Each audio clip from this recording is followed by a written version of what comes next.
hello and welcome. Thank you all for coming to this session. This is my first time speaking at you, so whoop. Please be gentle. My name is Cody Winchester. I'm the lead technology trainer with HMC's digital practice. And it's honestly, it's just a real privilege to be able to share this with you all today. And kind of describing this journey that we went on in creating a digital practice in our firm, and this journey of creating a culture of digital literacy, which is becoming just increasingly important. So I'm hoping that you all will kind of, gain some insight from this. Who was the person I was talking to earlier? Yeah. So hopefully, you'll find that useful towards your efforts in building the kind of culture for yourselves. And truly, this is the first step, being in a group like this. This is our community of nerds and geeks and all that good stuff. There are people that care a lot about anything digital, anything design and technology. That's why we're here. So that's an important part of this journey. So I do have a lot that I'm going to talk about today. So I'd appreciate it if you keep your questions to the end. But I will be in the sales pavilion, which is like sailboat, not like sales and like buy my stuff. That confused me when I first heard it. I was like, sales pavilion, like I don't want to buy anything. But that's in the community zone where the puppies are. Like it's right there. So peg a puppy, come talk to me. Maybe do that first so you don't come down too hard and you get that stress puppy. So with that, let's get started. Learning objectives for this session will begin with some of my professional background and some key concepts around digital literacy, which is a pretty interesting read if you kind of go deep into that. It's actually been a subject for 30, 40 years, but kind of rediscovering it again, so I'll talk about that. From there, I'll discuss why establishing a digital practice is critical for digital transformation at your various organizations. I'll move on to talk about how to lay the foundations of creating a culture of continuous learning and how you can do that through stakeholder engagement, being able to make that tough sell to your leadership. Then I'll dive into how HMC built a technology training program and how we began to track our outcomes. Finally, I will discuss how all of this applies to digital literacy and how the knowledge that we gain from this endeavor is what's going to ultimately be driving our business goals.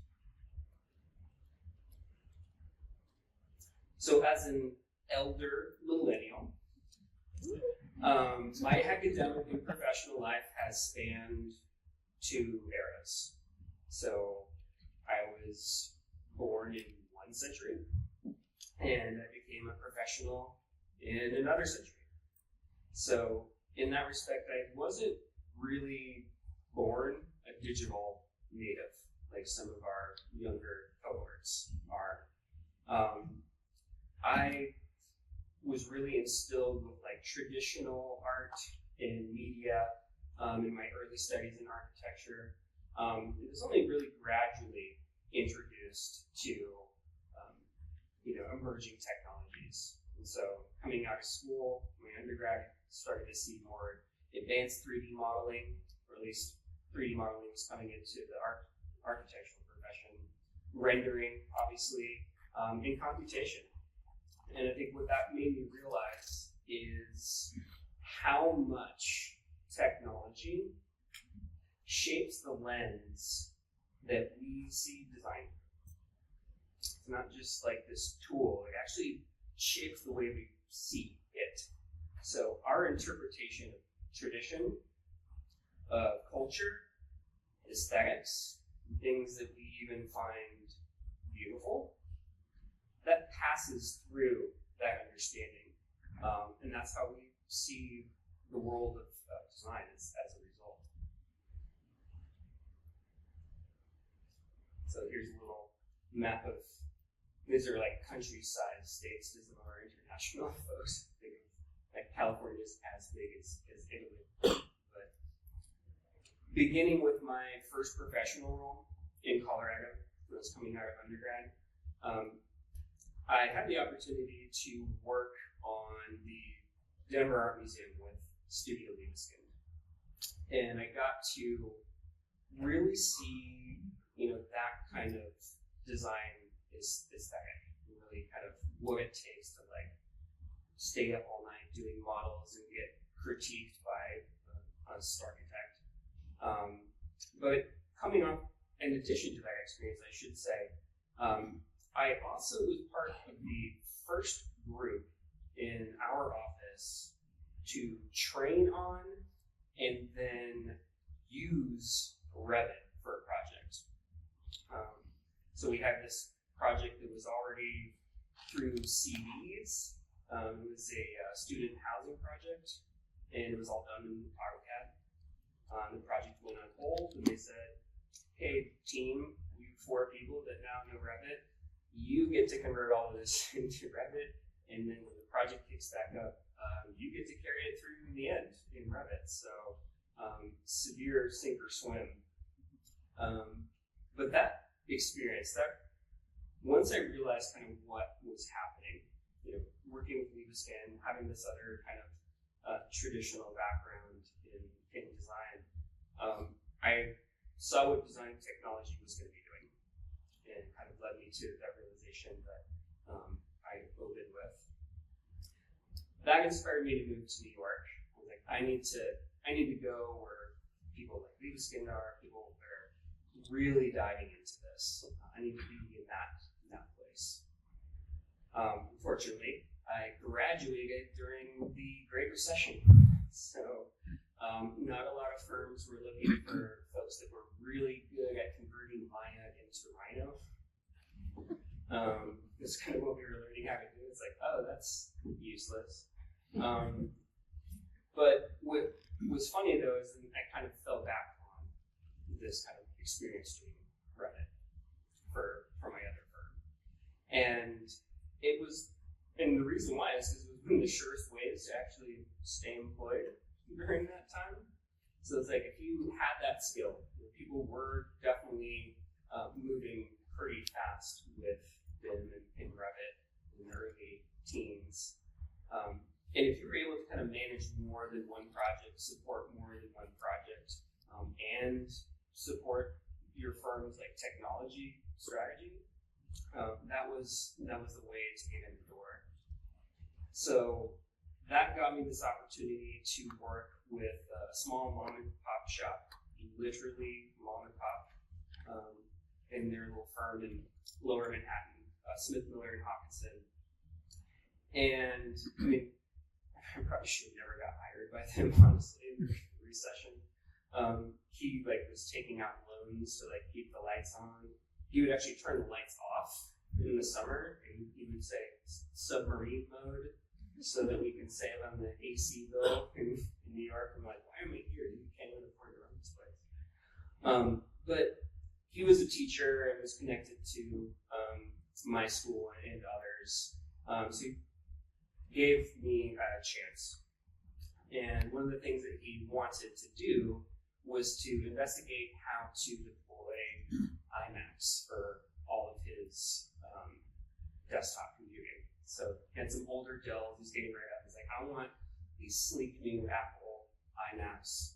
How are we going to run AutoCAD and Revit on that? I was like, well, you won't unless create an image on Boot Camp and kind of wipe the whole drive over again. So I had to kind of learn on the fly, how am I going to build this? And then, oh, you want me to also do your office's first Revit project? Okay, sure, we can do that. Oh, and you also need to help these 500 people with all of their design tasks. So was the jolly intern there for a minute, doing everything from that. And he was really keen on like shredding everything too. It's kind of a funny ritual he had in the morning. You have to ask me about that afterwards. These little nuances of character when you work with these folks. But this was probably one of the most impactful experiences that I had at that time for like really owning like the whole thing. Like we are doing the work of architecture and we're kind of running this office and we're deciding what the kind of strategic technology is going to be in this kind of scrappy mom and pop shop. So I think again, it didn't last long though because of the Great Recession, but it did kind of shape that journey. And after some time, it came time to move to California. So things were going well. Well, it was kind of up and down in New York, but none of my family was there, so it was time to kind of make this move. But California, landing in San Francisco, when I did, like that was the other kind of like hot spot for technology. And that's when I decided this is what I'm going to do. I'm going to commit to like the management roles and deepening that connection. So all the folks that I got to work with, including folks in the community in San Francisco at that time, specifically the San Francisco Dynamo Users Group. Anyone? That was a really great group and got to like meet some of this community that way. So that network led me to like working in Oakland, did a stint in DC. Then I moved to Los Angeles and got connected with some amazing people down there. And now, one pandemic later, I'm fully remote living in Lake Tahoe. So go figure, kind of funny. But in all of these professional roles that I've had, I've found myself, and probably can relate to some of this, that there's this constant struggle to work through adopting a new technology or process, and then only to be confronted with some other breakthrough that then disrupts everything that was already difficult enough to achieve in the first place. But since the pandemic, and I don't think this gets stated enough, like, and we've heard it plenty of times, but advancements in technology now, in this time, have moved well beyond any trite assessment of acceleration. It's like, yeah, it's moving fast, but it's like really moving fast. It's like doing the Kessel run in like 2 parsecs. 12 is the benchmark, if you were wondering, for my Star Wars fans out there. And as professionals in our industry, and frankly, as just like people living our lives, the amount of information that's coming at us, the torrents of information that's coming at us like any time. Just think of Twitter and Grok for that matter. It's becoming really difficult to assemble any of that into some meaningful knowledge that represents the world that we're in, to even gain any understanding of what's happening. So just staying on top of that is already a monumental challenge. So what is mostly clear, I think, with that is that there is a profound need for digital literacy. We need to be able to understand what's coming out of things like Grok or Gemini or Claude or ChatGPT, etc. For 80 days something. But I think the key thing here is that digital literacy is not some like threshold that we just pass and like now we have a universal enlightenment around all things technology. It's like once it gets here, now it all makes sense. It's really this like condition that we have to be in. There's multiple literacies and skills that we have to be continually building upon from a variety of sources to make any sense of this stuff. And this is especially true for us in our industries here. With all the design technologies that we use, the digital media that we use, etc. So expanding on that, from an organizational standpoint, we want to be able to harness the individual efforts of digital literacy, gaining that, and harness that into digital transformation for our business. And the big question is how? And honestly, this is still a question for us at HMC and any firm that you work with. It's like you're going to be constantly asking that question. But I think a really good place to start is just take an examination of how the practices operated in the past. So really, for more than 100 years, the architectural profession, at least from my experience, has worked in a similar, if not altogether recognizable manner during that whole time. So BIM, parametric design, those type of things certainly did accelerate in the last 20 to 25 years.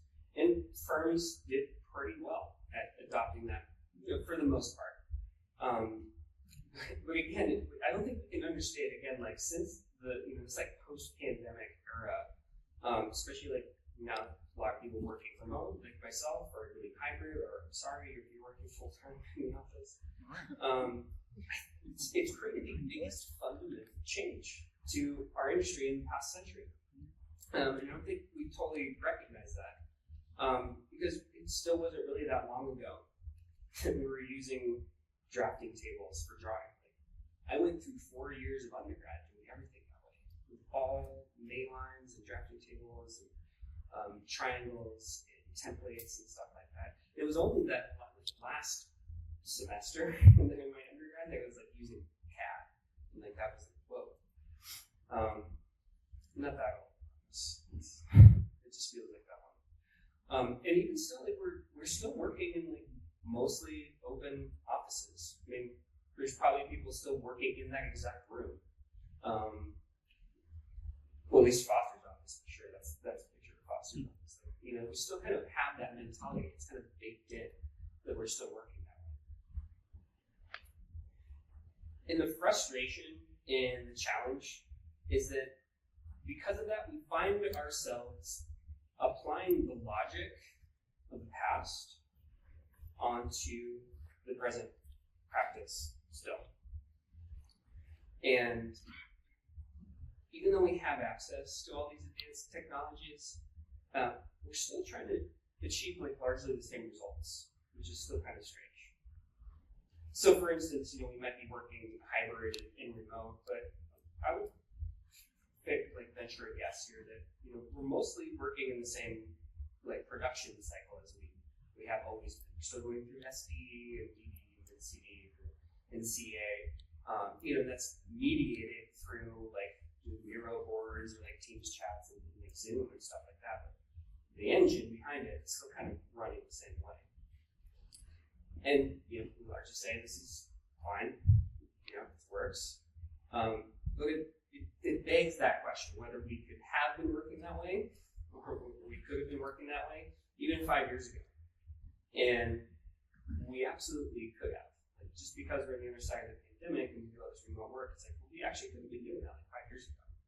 And in fact, working for larger firms, when I worked against, they're that infrastructure was already in place. It had to, in order to work with teams all over the country and all over the world.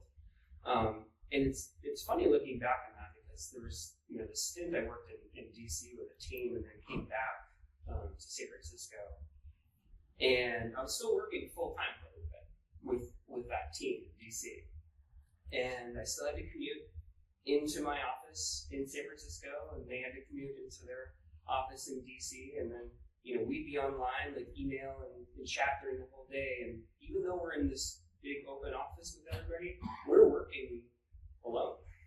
It's we didn't really have to be where we were in that instance. We just needed access to another room with internet, essentially. So this is the part that leads to realizing that we could absolutely, or we should absolutely be using this technology to propel us forward and solving new problems instead of tackling the old ones. So however one defines like design technology, practice technology, or in our case, digital practice, the question is, why would a firm establish a dedicated group to focus on digital solutions for projects? All of this is working fine. Why do we need to do anything differently? One of the main reasons, I was talking about this before the class started, is that the architectural practice is still caught in what I recently heard perfectly described as an adhocracy.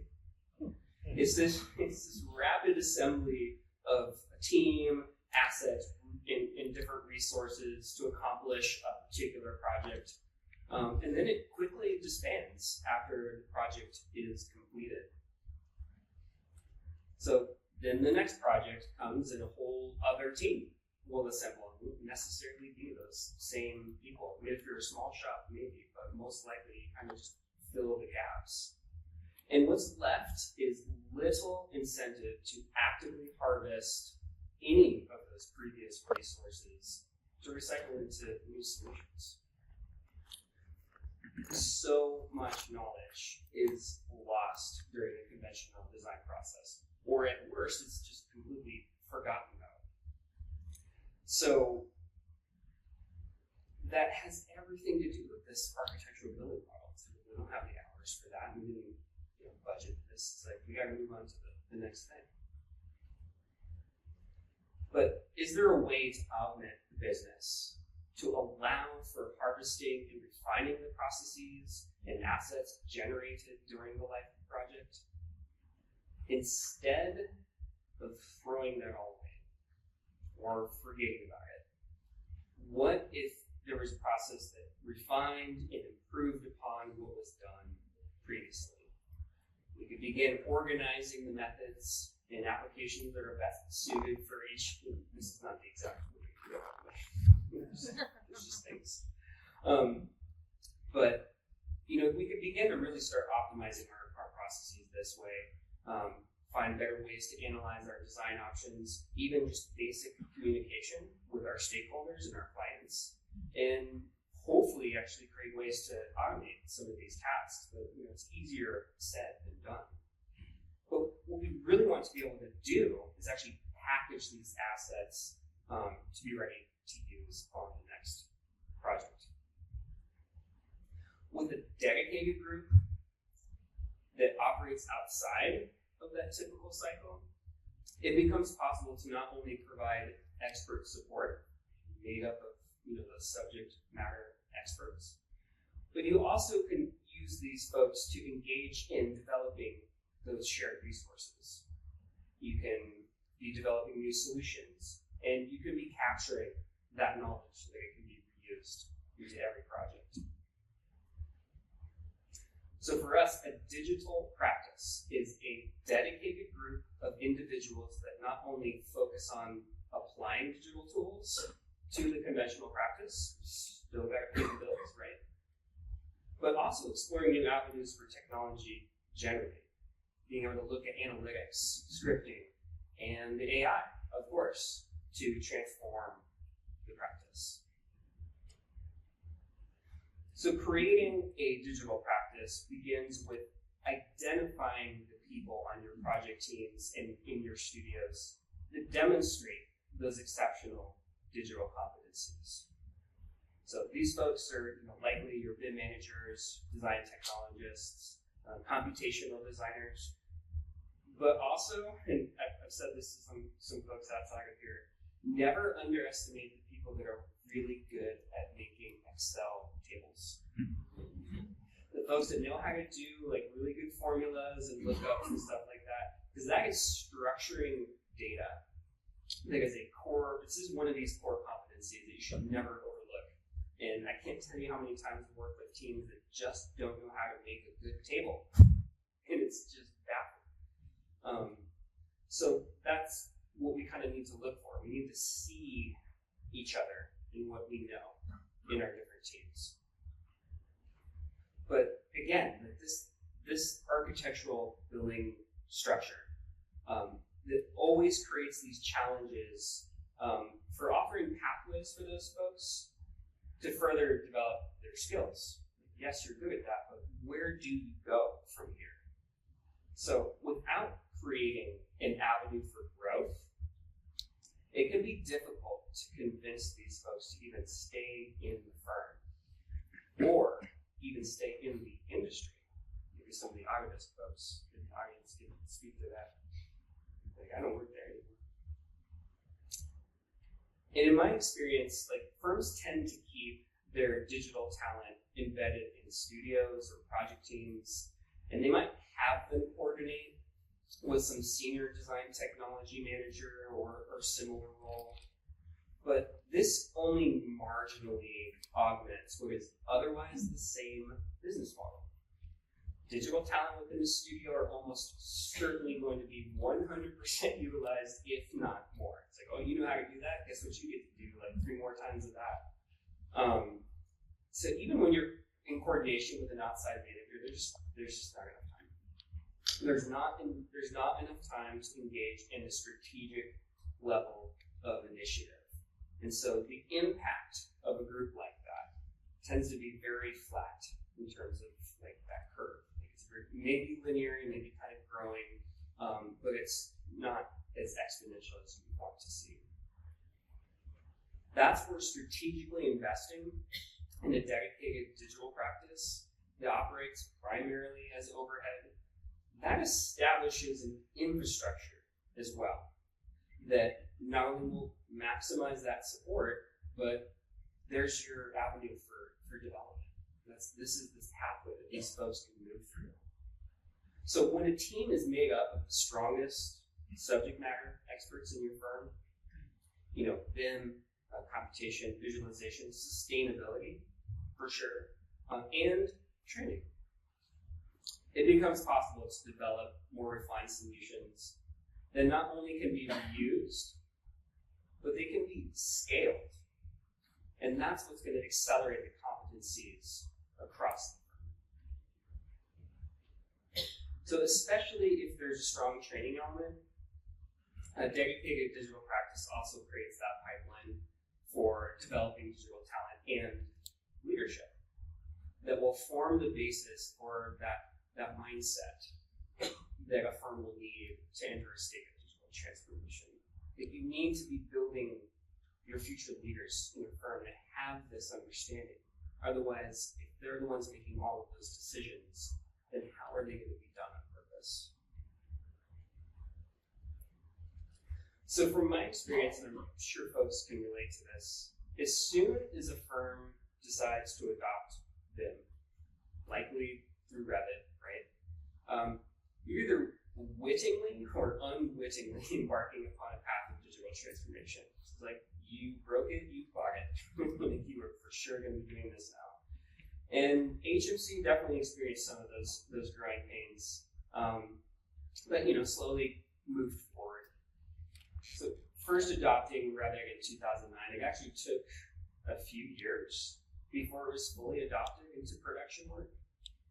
And it was several more years before one person with passion and ambition and unique talent had an idea to do more.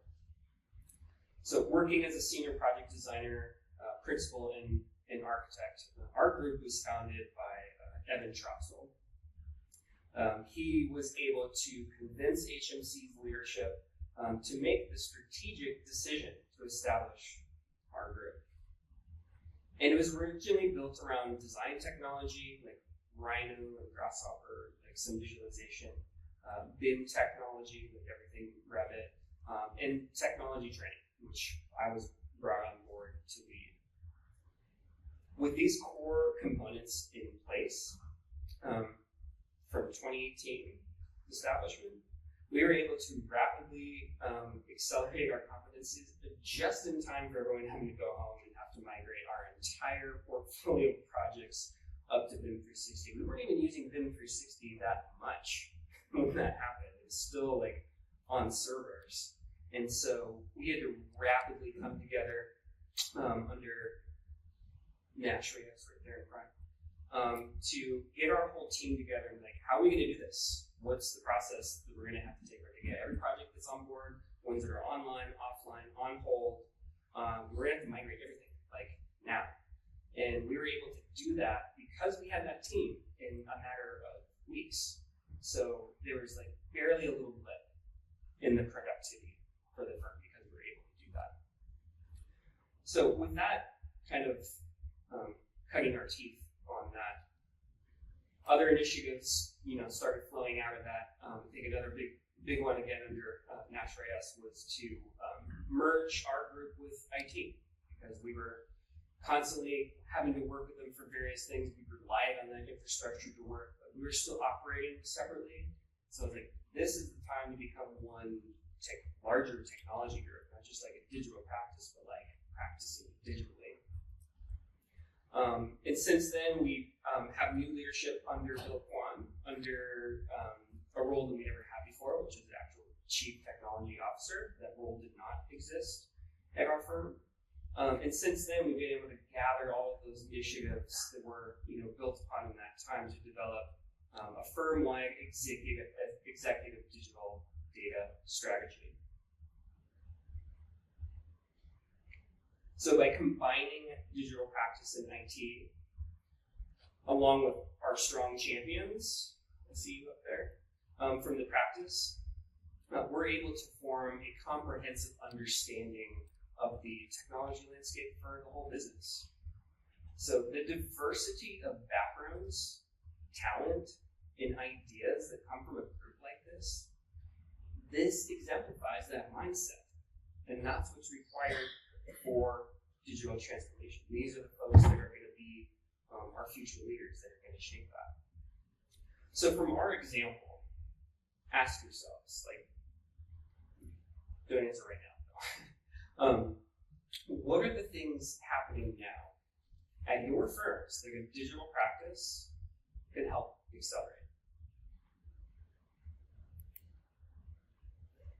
So with our current leadership, our core mission has become a data-driven value chain, where design and delivery, technology, and most essentially, data intersect to drive business forward. The nexus of all of these core components is where digital literacy can be derived and flourish. And only through intention and prescribed action by your leadership and by your people is that even going to be possible.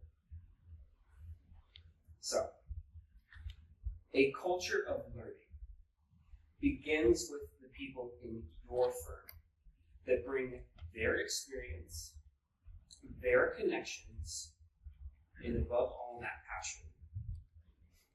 And also a willingness to share their knowledge. I think that's important too. So the point here is that it's about aligning the mission of the practice with those people, building an infrastructure around them.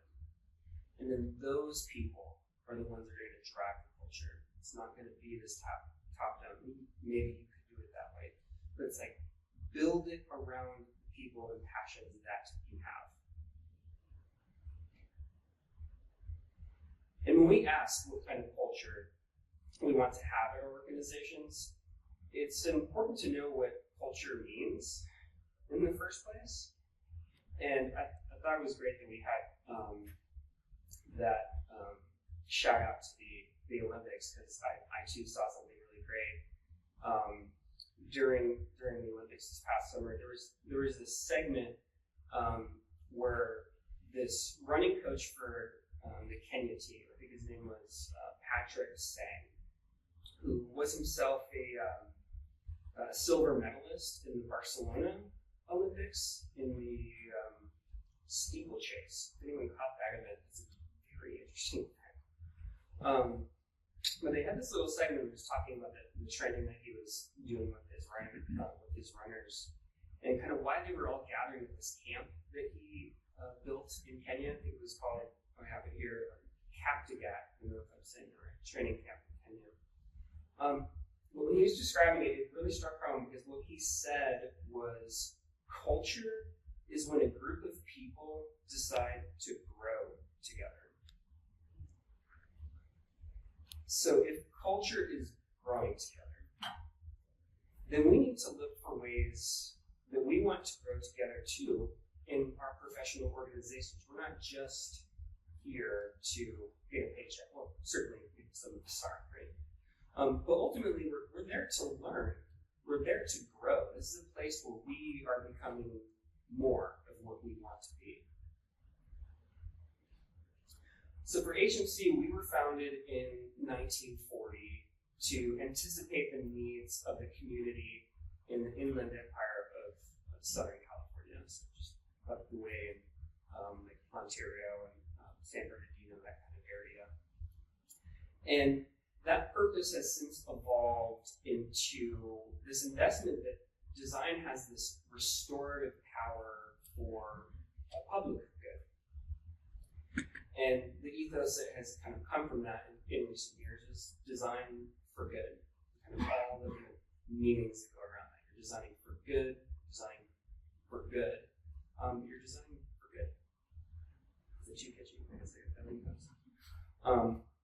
And as I think this is another component I kind of appreciate is, as a 100% employee-owned firm, too, that means that we recognize like how we design is as important as what we design. And if we're empowering our people through development and learning, that's what's going to motivate people to engage in the kind of creative process that's going to have the most impactful and enriching design. So for us, it became a strategic decision to build a culture of learning to align with that mission. So a culture for the future, designing for good, of development, of empowerment, that's what leads to design for good.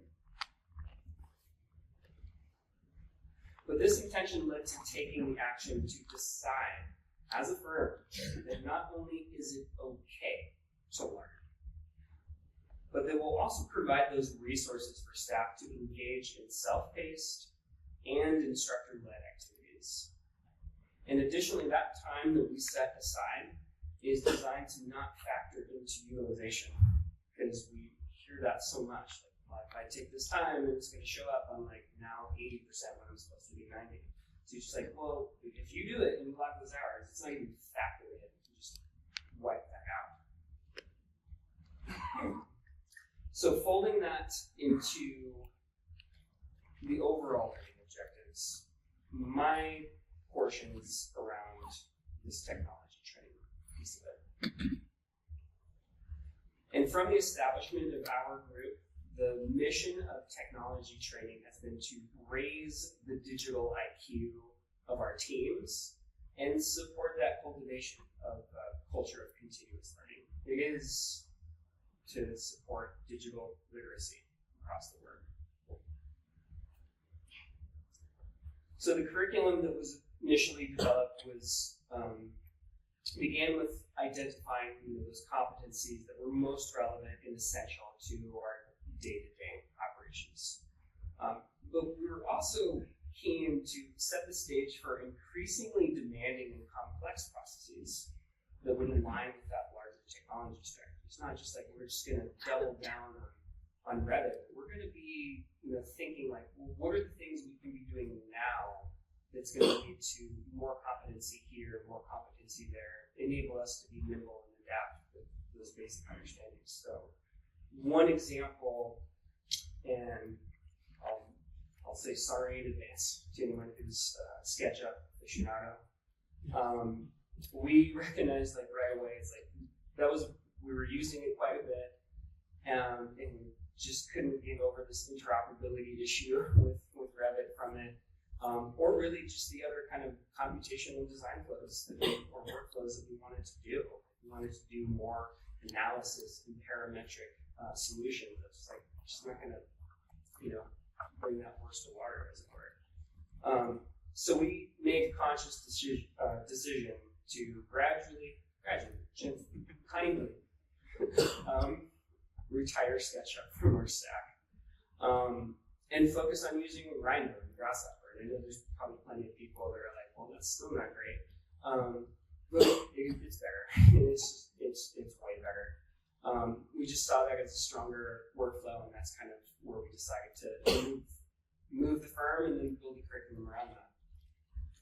So the way we did this was we did a combination of e-learning courses, and we actually leveraged, and I was talking to some people about this, LinkedIn Learning pretty heavily to do that, as well as the instructor-led components. So like, look at this course on LinkedIn and then come to my course, and I'll teach you beyond the basics what we're doing with it, as well as people that have that other expertise in our group. So we also held numerous seminars over the lunch hour that highlighted other applications that were in our tech stack, things that maybe weren't as common to our kind of day-to-day, do you know how to model that in Revit sort of thing. But also introducing new things and how those could incorporate into our standards. And all of that together is what sets up that pathway towards raising that digital IQ, give everybody that kind of field of technology. So over the past several years now, that technology training curriculum has evolved from lists of courses on Airtable, and Airtable fans out there, just me still, even in my own firms like that, to now housing all of that on a formal learning management system. So we did that through a partnership with our human resources department and worked to implement that platform and then also align all of the training that we have there with all of the job functions in the firm, nearly all of them. There's still some that we're working on, but saying here's what everybody is going to be doing. Not just the technology side of things, but also the soft skills, how to manage your time, how to communicate, how to work with difficult people, stuff like that. And we folded that into not only what people's path towards advancements and promotions were, but also tied that into people's short-term incentives, bonuses for that matter. Not only is it okay to train, but if you are doing this training and that's your goal for the year, then that's going to factor into your bonus. So if you really want someone to learn something, tie it to their role, tie it to their short-term incentives. So with all of this in place, we're now able to start tracking those learning outcomes and also track those kind of individual goals as well and see how it tracks across all of the offices and job functions as well. We're also beginning to see how that engagement is differing from our practice areas. Kind of if you're in healthcare, you tend to be gravitating towards this, or if you're in K through 12, this is something that's kind of more aligning there. We're starting to get that kind of passive feedback. Maybe we should be leaning towards this kind of training for this group.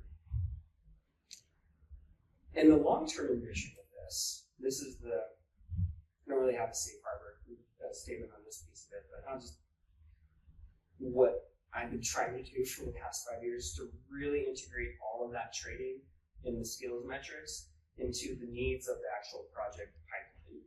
What's coming through the door? What is being asked of us contractually? And do we have the skills that actually align with that? It's hard to see that unless you're actually building that database of skills and training. And then furthermore, what's the kind of longer term strategy that we want to go as a firm? Where do we see us going in the next 10 years? What do we need to be learning towards that end? So the culmination of that effort in kind of establishing a digital practice, developing and training, the culture of learning. Again, this is coming down to digital literacy, driving digital transformation, and ultimately that innovation that's going to be the future of anyone's firm. So going forward, a major component of our data-driven value chain in sustaining a digital literacy at HMC, it's going to have to include knowledge management. It's one thing to have all of this training and you can have those outcomes you're doing it, but what's coming out of that at the other end? What are people actually using it for? What problems are they actually solving? And again, how are we going to be able to capture that. So this is, this data becomes information, becomes knowledge, it arrives at wisdom. It's kind of this key concept to knowledge management. But again, this isn't just like these steps of this pyramid, you kind of arrive at the apex. Wisdom is only the arrival of a new beginning. It restarts that whole cycle all over again. And in my view, you'll start seeing those transformations of data and information and knowledge and so forth restart. So from the perspective of digital literacy, I propose that knowledge and data are symbiotic, especially in this age. So to expand upon a familiar phrase, I propose that in this era, knowledge equals data. I believe this will be especially true as artificial intelligence advances, like we're seeing. And organizations are going to attempt to leverage it with augmenting with their own experience. And we were kind of mentioning that in the general session. I was kind of keen on what that would actually look like. So what we know and how we come to know it is an intrinsic part of creating the language models that new generations of AI will train on. I think that's kind of what we're gathering from this. And data will beget more data, which will beget more AI. But underneath all of this are those passionate individuals working toward ever greater digital transformation. I recognize this in the amazing people that I have worked with and that continue to be the source of inspiration for me. And also that kind of support for navigating this kind of unusual career, honestly. It's not something you really go to school for. So for those of you in the audience today, you know who you are. And I'm very grateful to all of you. So in closing, I ask all of you, think of the people you share your passion for technology with. Think of those around you that have that budding talent, even really good at spreadsheets. Don't forget your spreadsheet folks. This is where that culture of digital literacy begins. The community that we build together is how we influence digital transformation. So supporting each other, providing opportunities for growth and development, as well as sharing that knowledge that we've gained from our journeys, is what a successful culture of digital practice or digital literacy looks like. Eventually, we won't need digital practice to do this. A culture of digital literacy will simply become the practice. Thank you very much.